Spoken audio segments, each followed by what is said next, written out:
Hey guys, I'm MG, and today we are going to be looking at True Lies, which is a 1994 American action comedy that is based off a 1991 French comedy film called La Tourtelet. It was written and directed by James Cameron, that stars Arnold Schwarzenegger as Harry Tasker and Jamie Lee Curtis as Helen Tasker. But we are not here to name celebrities. We are here to review.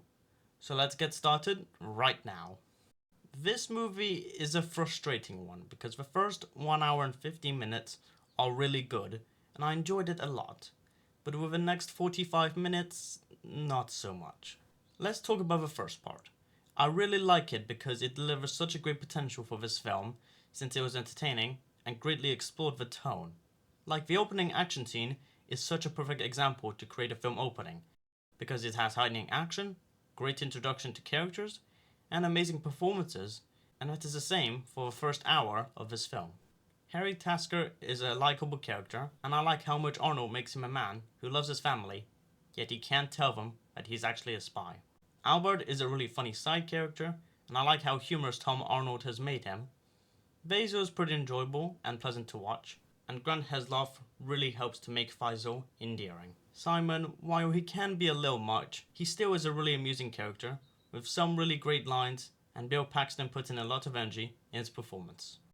I don't care about Helen, but Jamie can make her pretty funny thanks to her dialogue and movements, and puts in a lot of energy to her character to make her seem realistic. The music is really energetic and fits perfectly within the scenes that it's in. The chase scene with a horse is my favourite part of the whole film, where it perfectly matches comedy and action at the same time, and has some really cool concepts that were into making that scene stand out. But when Jamie Lee Curtis gets involved in a mission, that's where it falls apart for me. First of all, the story seems unconfident into where it is going, and becomes really random, and doesn't feel like any progress was made to make the characters progress in their journey. Second of all, the side characters were barely in those 45 minutes, which is a real shame, because I love those characters. The villain is really uninteresting in the whole film, and doesn't look like a threat to anyone, although Art Malik does a really good job in his performance. The relationship between Harry and Helen is really unemotional, and doesn't seem like it improved at all, because it didn't explore the relationship in the first half. Which is why I felt like there was nothing special between them. The action was really unspecial in those scenes, and didn't make the film any better. Like the island battle didn't have any sort of tension, and the bridge battle was better, but not really that endearing. But my least favourite bit of all is that it completely ruins Harry's character. Because in the first act, I found him charming and charismatic, but in this part, he just becomes unlikable, and never apologizes to his wife about what he did, and they don't have an interesting conflict or resolution, which makes those characters really worthless. And that is just really sad.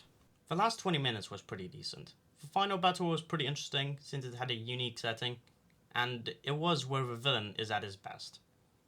It had some funny moments, and the ending was incredibly satisfying since it was the last time the side characters were funny, and does a better attempt into making Harry and Helen's relationship memorable. Plus, as much interesting as the villain is, he does have a really funny death scene, so that's always a plus.